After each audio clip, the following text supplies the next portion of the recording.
Good afternoon, and welcome to another exciting episode of Starfleet Boy, in which we have a casual and informal discussion about Star Trek. And we made it to season 2 of Star Trek: The Next Generation. Season 2. the Is it my imagination, or was there a little update on the credits? The planets look different a little bit, right, from season 1? Actually, I was going to ask you, do things look like the work they've done on the episodes? Doesn't it look as impressive as in the first season? No, actually, I thought the shuttlecraft looked really great, and they had a few shots, like that close-up shot of the Enterprise that was different. I didn't remember that from the original airing. But the planet just didn't seem as detailed and textured as on the first season. Yeah, Oh, and I know that it's a different company, because I don't know if you know this. The company that did the first season, because of the schedule that they were keeping to, the company that did the first season would do every other season hence. So they did the first, the third, the fifth, and I guess the seventh. Interesting. And then the company that was doing the remastering started with the second and then did the fourth, alternating. And I seem to recall that there were complaints about the second company that did the remastering on the second season. It looked pretty good to me, but I am watching it on a small screen, so I'm not sure if I'm on my missing screen. I mean, I don't have a huge TV, but I noticed a few things. I would be curious to know what Goldu Scott thinks, because he has clearly the biggest TV of the three of us. He has like full immersive 3D technology over there. Goldu Scott watches it in some kind of crazy. Yeah, he goes into a hollow suite and watches it. He actually participates in the episodes. Is what Goldu Scott does. Wow. Yeah. By the way, Goldu Scott is in Washington, D.C. This weekend, and he is going to go and see the restored Enterprise at the Smithsonian.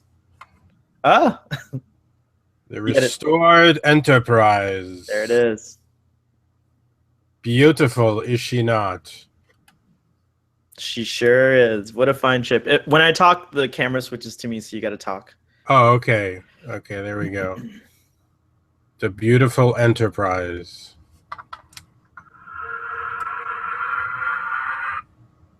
There we go. Why was that sound effect so short? It was a short hop. Okay. A couple things before we dive into the episode, The Child. I just want to talk about how I was excited. I didn't. Okay, so a confession. When season 2 happened, I was so attached to Dr. Crusher. I didn't realize how much I loved Dr. Crusher when I was young.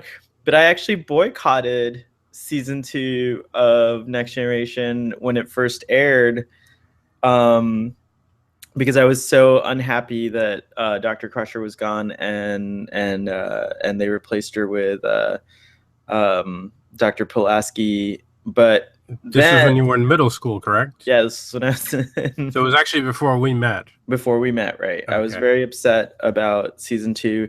And as a matter of fact, when we finally met in high school, I had only seen a few season 2 episodes in reruns. My knowledge of season 2, if you remember, was very lacking. It was a whole. As a whole, it was lacking. Then in your very thorough knowledge of Star Trek. I did finally watch season 2 in on DVD when the show was first released on those DVD box sets, and I have to say that I was so embarrassed because I ended up loving Dr. Pulaski. Diana Muldaur actually is quite wonderful. Like, wow. and rewatching now, I even have more appreciation for her. So I want to make a public statement about her and say that she's a great actress. I mean, like she's Oh well, fantastic. yeah. Oh well, She yeah. Of brings course. something really great. And now that I don't have my deep attachment and ego to Dr. Crusher, I can appreciate her, knowing also that she's going to come back in season 3. Right. Of course. helps Of a lot, course. helps a lot, of course. It does. But yeah, I was very happy to see her again, and it made me really kind of smile to see Dr. Pulaski now that I like her.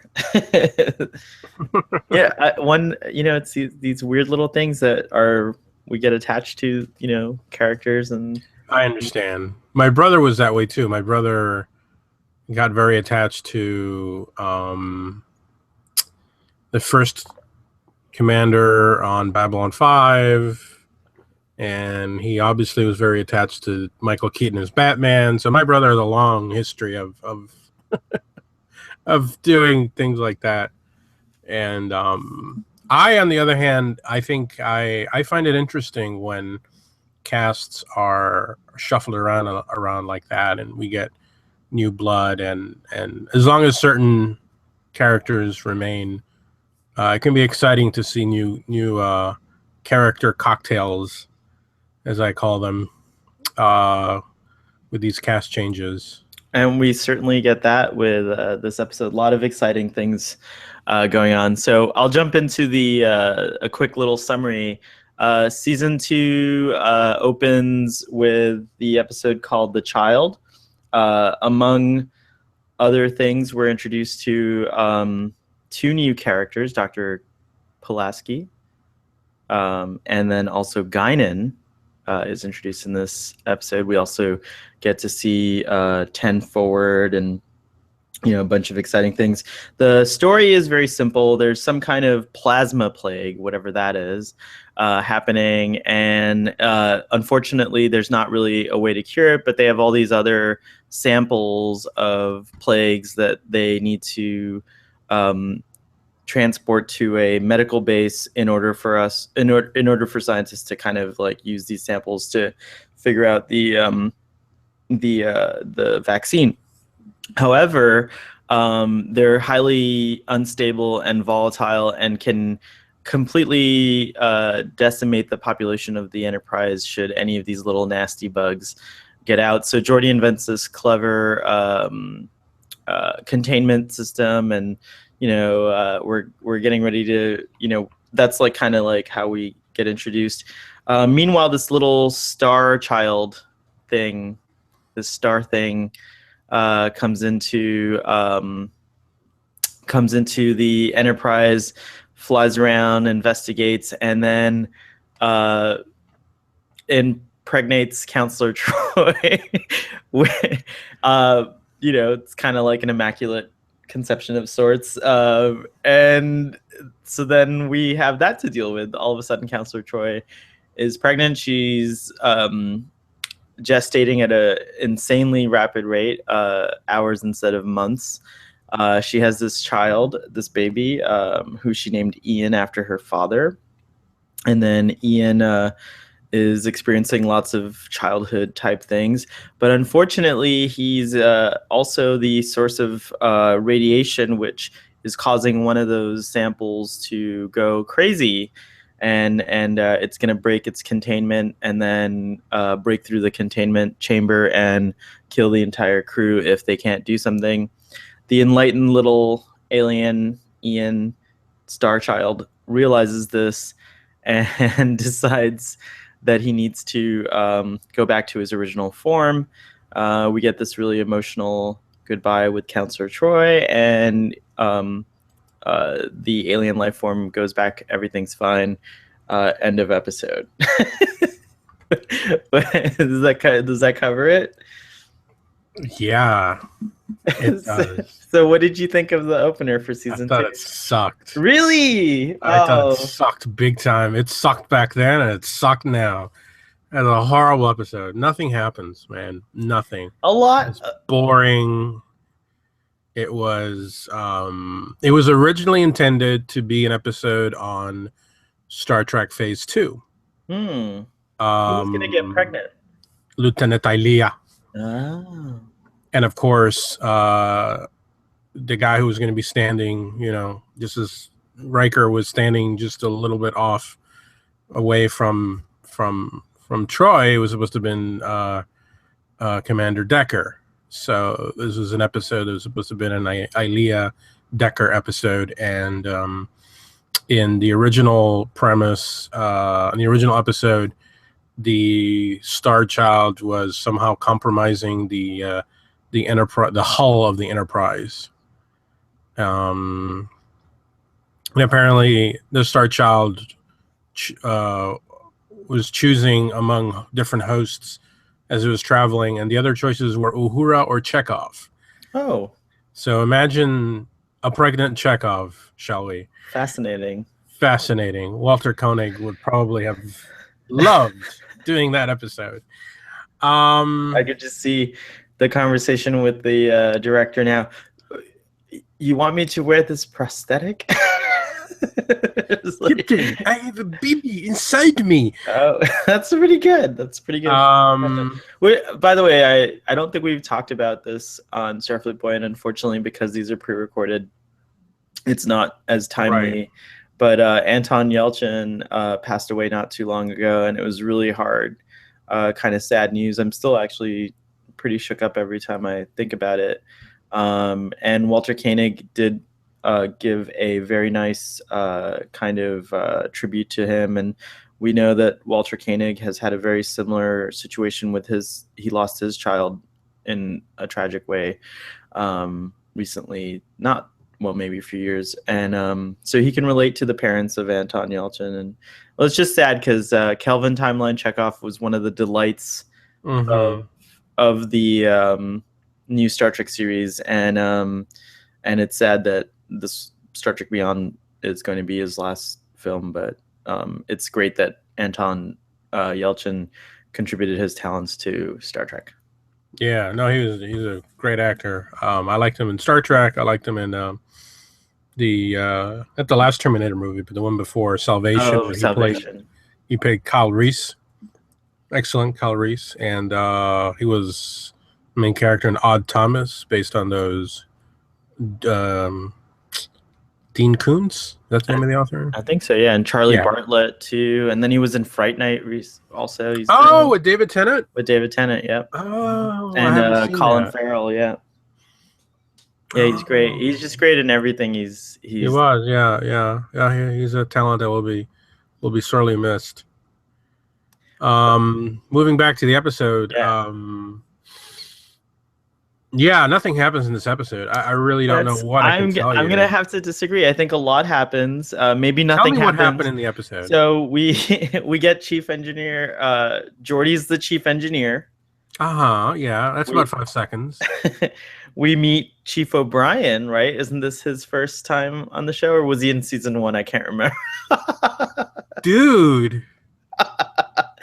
Oh, no. Is my terrible memory. Uh-oh. What? Is this a red alert situation here? No, I'm not. I'm not drinking, I swear. Okay, because this chief medical officer, my duties also apply on Starfleet Boy, and we have to tell you to report to your quarters. Remind me, season 1 O'Brien. He's totally blanking right now. Dude, he's on the frickin' battle bridge. That's right. On the pilot episode. Well, he's more prominent, it seems, in this episode.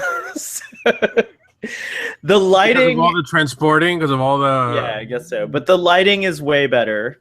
The bridge lighting especially, they improved it in this season, so that was cool. I think everyone's lit a little interestingly in this. We get Guinan, which, I forgot to bring her action figure. I have her figure. Damn it. I'll do it for the next one. I couldn't believe how cool it was. I mean, even now it's pretty cool, but at the time it was pretty cool that a major star like Whoopi Goldberg. Yeah, I don't think I'd ever seen an Academy Award winning actor appear on Star Trek. Regularly. Star Trek regularly, yeah. On TV, on TV, no less, right. And nobody believed she wanted to be on Star Trek, which was funny. She was friends with LeVar Burton, and LeVar Burton was like, "Hey," because she heard that Denise Crosby had left, so she told LeVar Burton, "Hey, if there's room in the cast, I want to be on it." And LeVar Burton told the producer, and they're like, "Now you're pulling our leg." I know, because it's Whoopi Goldberg. Because it's Whoopi Goldberg. I mean, I think she had just won the Oscar, right? I don't know. I think for so. Ghost. Right. She was like Color Purple. I mean, it was. She's a giant. It was a peak period in her career, and she finally called the production team directly, and she said, "Look, I know I'm not a blonde, but come on." And then they believed that she really wanted to be a part of the show. That's an amazing story that Whoopi Goldberg wanted to be on Star Trek. It's like, you know, it is pretty cool. And her character is one of the best characters. I mean, we learn very little about her origins on the actual show, and then we find out a lot about her in Star Trek Generations. And then she kind of disappears after that. Yeah, well, there's no show after that, so it's true. It's easy to, because she's not in First Contact. I don't. You know what? She doesn't go to the Enterprise E. Is what happens, I guess. The Enterprise E has no 10 forward. That's true. There's no more 10 forward. That's what it is. That's what it is. No bueno. I say we bring back Whoopi Goldberg. She needs to be in the Kelvin timeline. Or the new show. Oh, man. That would be amazing to have. Because she is a little timey-wimey. Timey-wimey, wibbly-wobbly. She is very timey-wimey. It is interesting. We'll talk about her more in subsequent episodes. She has a really nice. She's gonna have great moments. But anyways, that's new and exciting, I thought. She has a really great scene with Wesley in this episode. One thing I forgot to mention in the summary is that Dr. Crusher is now head of Starfleet Medical. Wow. She's the head of Starfleet Medical, and Wesley is he's thinking about, well, he has to, he's going to leave the ship. That's something that they established at the beginning of the episode. And then he decides to stay, and that's a cute kind of scene at the end when Captain Picard comes out, and kind of they all tease him a little bit, but they give him the A-OK to stay. And Worf agrees to tuck him in every night. Yeah, it's right. A bit awkward, that scene. He didn't seem. I don't think that was humor. Worf is great in this episode, by the way. So there were a couple of powerful moments. I know you're not a fan of Counselor Troi, but I really thought she was great in this episode. And I think the way that they're having that kind of when they first learn that she's pregnant,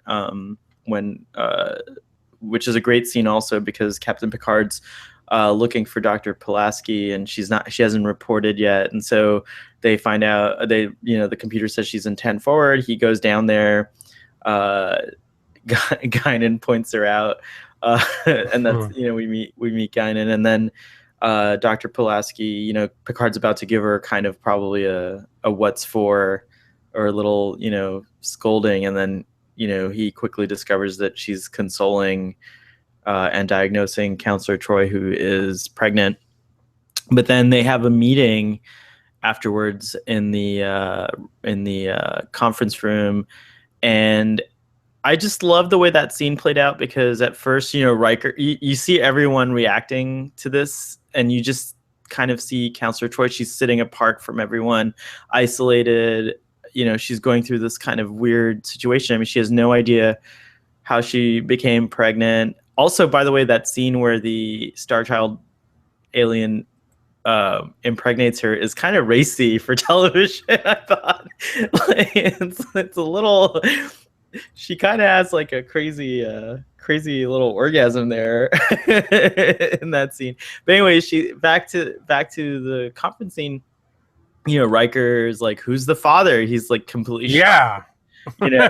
It's like, and then Worf is talking about the only option is to terminate the pregnancy, Right, because and it's a danger to the ship. yeah, he's talking about it like, you know, and you hear these like this discussion going on, and and then they focus in on Counselor Troy's expression. You could see she's going through anxiety, and then it like the noise is just kind of like the conversation stops, and she says, you know, basically a la Madonna, Papa don't preach, I'm keeping my baby.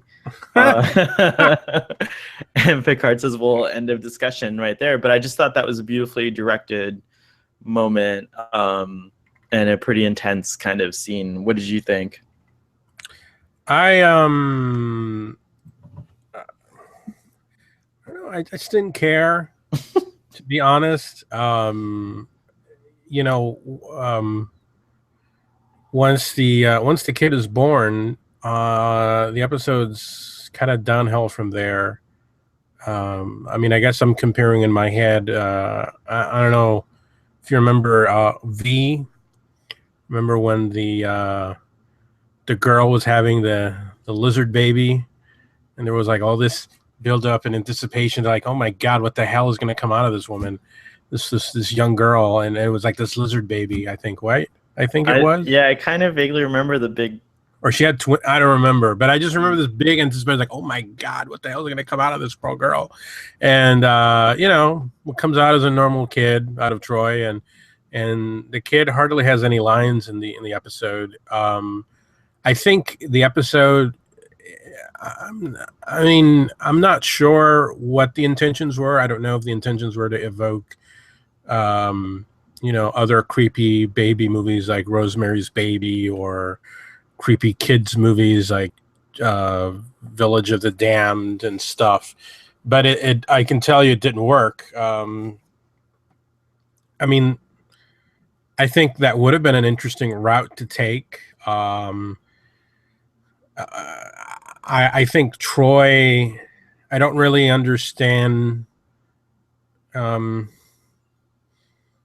Troy's reactions to the kid. I mean, here's this kid that's, you know, she doesn't understand how she was impregnated, and now this kid is growing at an accelerated rate, and she doesn't seem very fazed by it. I thought the opposite. I thought she was actually very fazed by it, but I Was thought she? well, yeah, I thought she was very emotional about it. Like, for example, in the conference room scene, then the that's before the kid was born. Right, but even the birth, though, there wasn't any pain. She was very happy about experiencing childbirth. I mean, that's another great scene with Data there, and Riker in the wings, and Worf standing by. It's just a very interesting. I thought, in the context of the entire series, this was an interesting show. Just how these relationships later on develop. You know what I mean? Like, here, I thought what was, you know, what you brought up earlier about Decker and Ilea, I can now see exactly what you're saying. Like, they are such strong echoes of the Decker Ilea dynamic, and you know, Troy's sensuality and her sexuality and her like, you know, just the parts of her that are alien in that sense of the Betazoids, and like, you know, and then there is this like thing about Riker that reminds me a lot about Decker. Like, he does have that, he is a romantic, he is very much in love with Troi, although they can't seem to figure out how to, you know. Yeah, that's annoying to me. Like, the you know, when he was kind of like standing off in the distance, and I'm like, why isn't he with her? Like, why isn't he right there with her? Why is he standing? Like, I don't get it. It's like this. I mean, I don't know. I mean, I know Data's there, but it's like Riker should have been there. I mean, if I'm putting myself in their, you know, in their place. If I had been Riker, I would have been right next to her. I don't know why he wasn't. I don't understand. He was there though, and she even says, "You've been here all along," and she's really pleased about. No, but she asks the question. Oh, were you there all along? Was, you know, she didn't show. She finds out when he finally comes in. Right. But he was standing in the doorway. I don't know why he couldn't have come in and held her hand and told Data, "Hey, okay, yeah, we're good here, Lieutenant Commander. You can watch from over there, but I have to be here." There is that. But remember, like, it seems like for some reason, and I guess maybe that's the problem, is that, it's kind of like, what are you waiting for? But Riker, for some reason, won't go all in, into that relationship. Like And Picard and Crusher. It just, to me, it doesn't make there's any like sense. it's a very similar thing. And in fact, the show's very strange because they never really resolve this until the movies. Until Like, the movies, yeah, right? like, It's until the movies. It's and like we even end the show with her. It seems like she's completely happy with Worf, and no. in season 7, they're still together. At Isn't the it? But in all good isn't. there's a scene in All Good Things in the beginning. Oh, that's right. Right, Oh my and God, you're right. You're right. yeah, so Oh, you're right. which is odd because then Worf just leaves, goes to DS9, marries Jadzia Dax. Good for him. Good for him. Good for him. No, it's good that Worf did find And good for her, because she's better with Riker. I mean, I think that's what the fans wanted. Right, the fans did want that, but it seems like they want it too, the characters. But again, I thought she felt all of that deeply, and then she also was very deeply there's two things going on. On the one hand, obviously this is her child. It's weird. But on the other hand, she understands. She's a Starfleet officer. She's also, a professional, and she understands that, like, she's been impregnated by an alien. This is an alien life form that's somehow manifesting itself as a human being. So while she loves this child and she's very attached to it, on the other hand, you see her engaging with Picard and Pulaski, and she's talking about, his development. They're trying to find out why Ian is there, and she says, "I know it's there. I know it's within him. He just can't articulate it," which is also interesting because, like, the alien itself hasn't matured enough to be able to articulate its own purpose. Because it's experiencing humanity in a very real way, an accelerated but very real way. Just like until we become adults, we can't articulate a lot of things. Like, I know, but the episode, I just don't think, really all we see is the kid is born, the kid plays with a puppy, the kid burns his hand, and then it's like, boom, that's it. Yep, mommy, I'm causing this potential disaster in the Enterprise. I gotta go. Bye. And that's the end of the episode. Like, nothing really happens. Well, I mean, something does happen. That happens. By the way, we have to talk about the puppies for a second, because to me, well, just for a second, not the fact. I mean, it's all cute and everything when they showed the puppies, but when Picard says that he's never played with a puppy in his whole entire life, I was floored. Why? I've never played with a puppy. Really? No. Oh, man. You're missing out on one of the supreme joys of life. I'm with Picard, man. I'm sorry. No, I have never played with a puppy. I know. I thought. Why are you here? Why are you here, Starfleet boy? What is your purpose? We need to find an image of Patrick Stewart surrounded by puppies. I wonder if that exists on the internet. If it doesn't, it needs to be photoshopped and spread all over the place. Captain Picard and puppies. That would be a great calendar. every month we would have a different kind of puppy with Captain Picard. Back to this episode. Nothing happens, man. I still disagree, and I would love to know what other Star Trek fans think, because we are disagreeing now. We're in disagreement on this episode. We're absolutely disagreement. I would also like to say that, Pulaski's introduction is terrible. She's like, there's no real I don't know. There's no cool intro scene to her. It's just like, she's talked about by the crew on board the bridge, and Picard is like, "Damn strange that she hasn't reported to us yet," and then we find out she's been in 10 Forward all this time, and that she's been with Troi. But it's sort of it was a very low key introduction, and I think it lacked a little. I don't know. It lacked a little snap, and you know, Guinan had a sort of, Guinan's conversation with Wesley later on, where he's asking her questions and saying, there's a lot of rumors about you, and there's people saying that you served with Picard on the Stargazer, which she says no, that she didn't meet Picard until she came aboard the Enterprise, which is clearly not true. I don't know if that's because the writers just didn't know. Obviously it's just a question of, obviously they didn't know what was to come, or what. But I think that scene, I think she's being very is she elusive on purpose because, and technically she does meet him in the future first, if you think about it. I mean, I don't know. Is she? I mean, not technically. I don't know. It's very timey-wimey. You're right. It's Right. it's a little strange, but yeah, I'm gonna, I'm gonna say that the writers maybe didn't know, but even if they didn't, I think it still works because it works. I love the yeah, scene. Yeah, and it sets her up very well. But we don't have a scene with Pulaski that sets her up. Well, go ahead.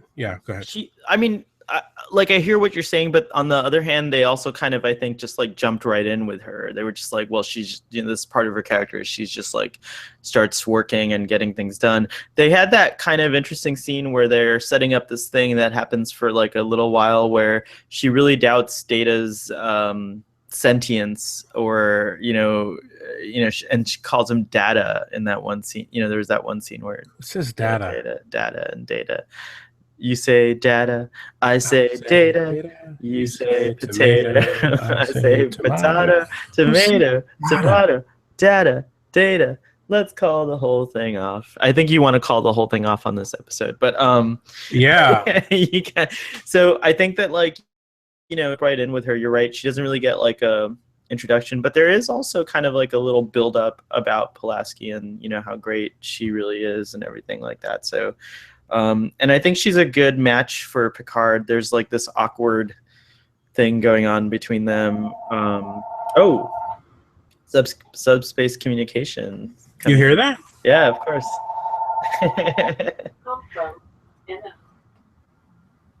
Hi. Call from Anna. The doctor's call from his girlfriend. Can give me a minute? I'll be right back. Hello.